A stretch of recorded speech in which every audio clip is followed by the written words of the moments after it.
So as you all know, I'm the Dynamic Duover, and today we should be taking a look at Father's Day. Now, many people know I don't like Rose Tyler. I think she's the worst companion ever created, but now and then I hear people saying that Father's Day redeems the character. Is that true? Well, we're about to find out. You know, I hate to admit that I'm wrong. Just watch the video. Well, summary for the story is, Rose asks the doctor to take her back to the day her father died, November 1987. So the doctor and Rose arrive to make sure Rose's dad doesn't die alone. But Rose runs out into the road and saves his life. Now time is running out for the word. A man who should never be alive today is now alive. And everyone is in danger because the Reapers are coming. I like this concept. It's a unique idea. Like, we all thought, why don't we just use time travel to change that event? Well, the reason is because of a paradox. A paradox is, well, if that event never happened, then how could you go back and change it? And it's similar to this idea that Doctor Who used in Father's Day. Like, throughout the series, we have always known that you cannot change time.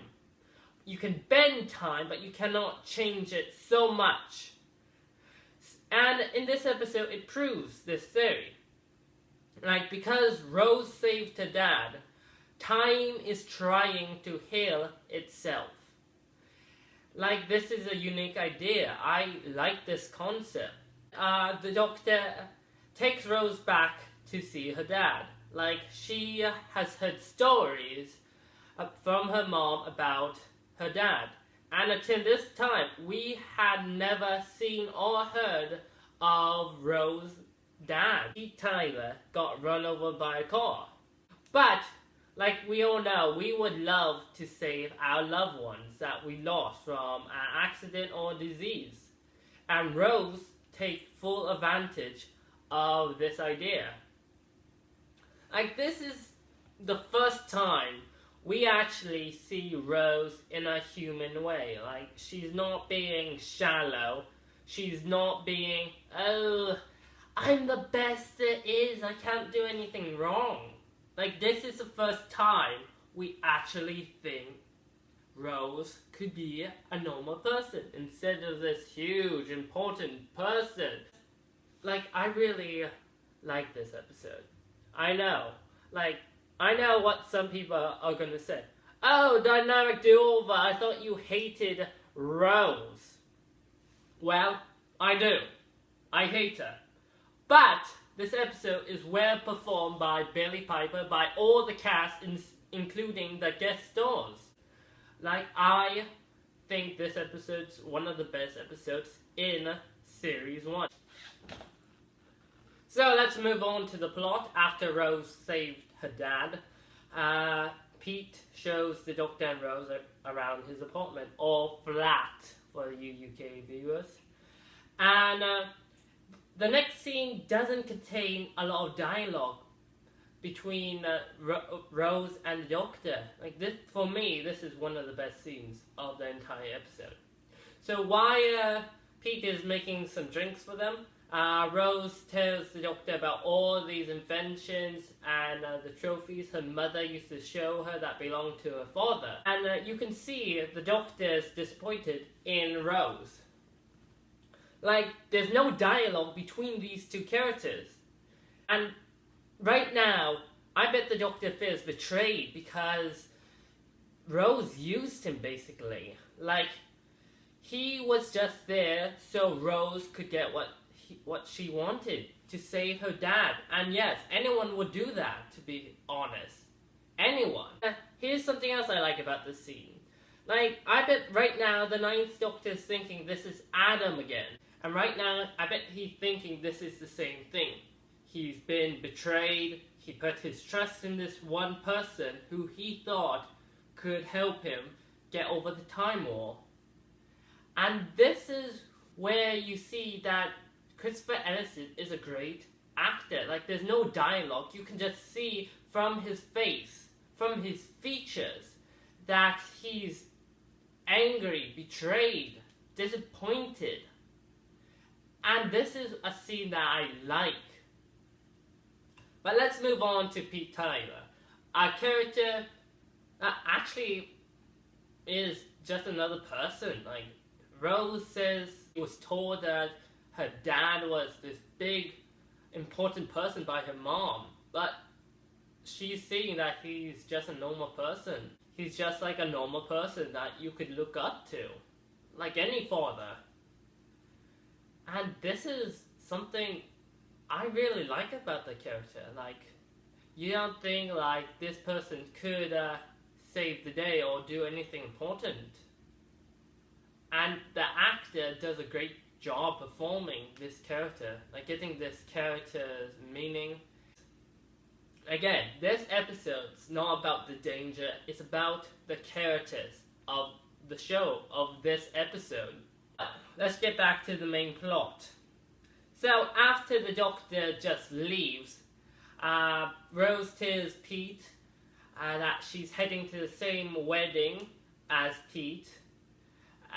It's a wedding for his two good friends, and he decides to take Rose there. And right now, Rose is being a good person. Like, how she responds to how the doctor just leaves. She says, "Oh, you will be back for me?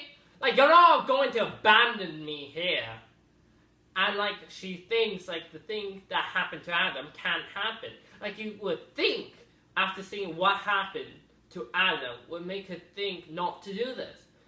But she did. Now, this is what you would think I would say, wow, she's a terrible character for not thinking. But, to be honest, it's your family. You would try to bring them back. Like, this is what someone would do. A normal person would. If they had the opportunity, they would act on it. And I wouldn't care for what happens to them. Right there, I like how this is how Rose is being betrayed. Like, it's so normal. I know, I can't believe I'm saying that to Rose. But right now, Billie Piper is doing her best performance of Rose to date. And that's great. So, after the doctor gets to the TARDIS, he realizes the TARDIS is gone. Time is trying to heal itself. Like, during these events that have been leading up to the main reveal of the Reapers have been killing off people. Like, they're mindless animals. Like, they see that there's something wrong with time and are trying to correct it, but they don't know who. So they are just attacking anyone they see. And like, the Reapers are a great monster. Like, they have a purpose. Like, it's not trying to destroy the world, it's trying to correct the mistake. And that's something I enjoyed. Like, okay, the look of the Reapers are like this giant, like this creature similar to a bat, but with a body of a dragon. Like, it has bat wings, but like a body of a dragon. And I know they're CGI, but how they interact with the environment is great. Like, how they're attacking the church, you could see like stones falling apart, like it's actually being attacked. Or how you see an imprint of one of the wings in the grass after they attack someone.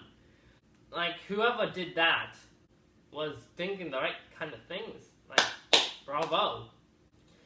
So, after the doctor gets to the church where Pete and Rose arrive, the Reapers have made their entrance.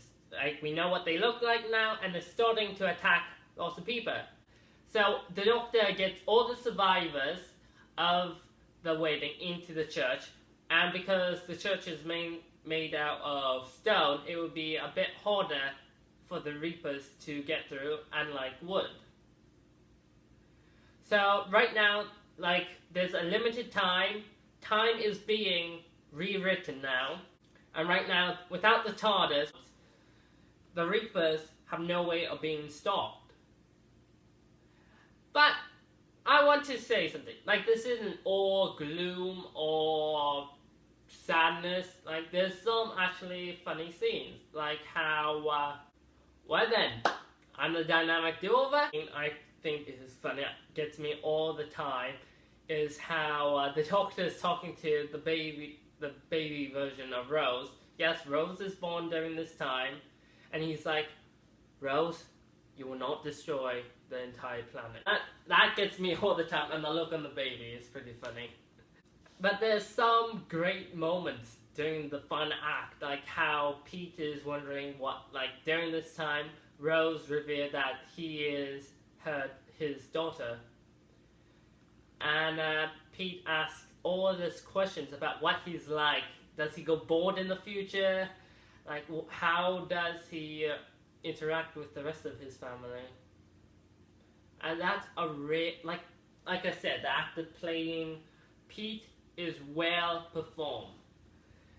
So after the Doctor discovers the key to the TARDIS, he summons the TARDIS, but it takes a while.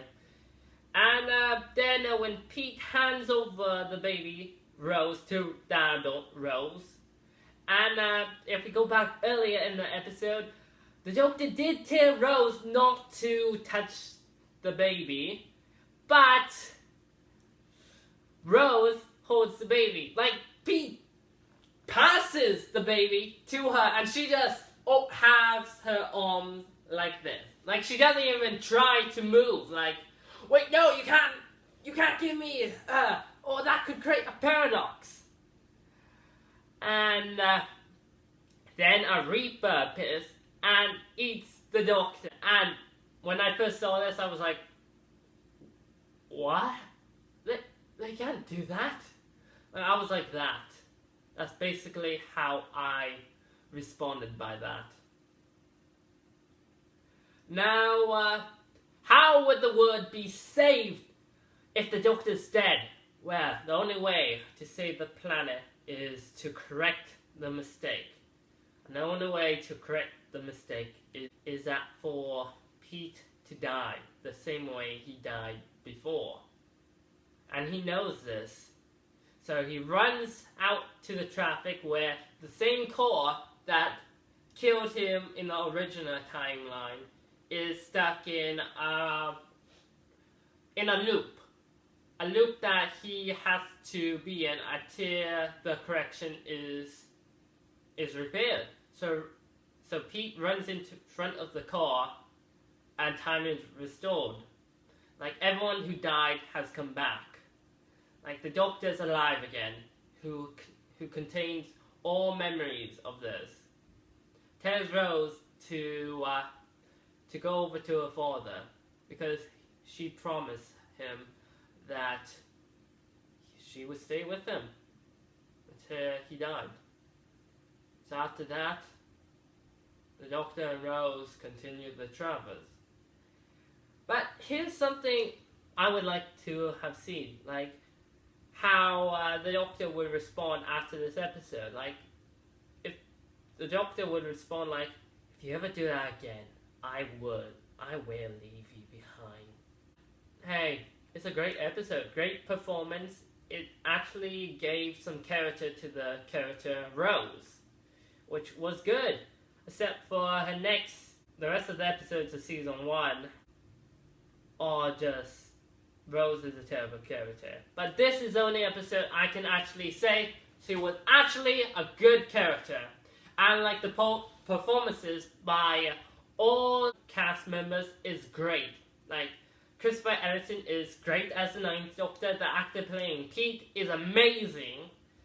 And the CGI on the Reapers were good. And we had some good character development with the Ninth Doctor, showing how if you ever try to betray him, he will leave you behind.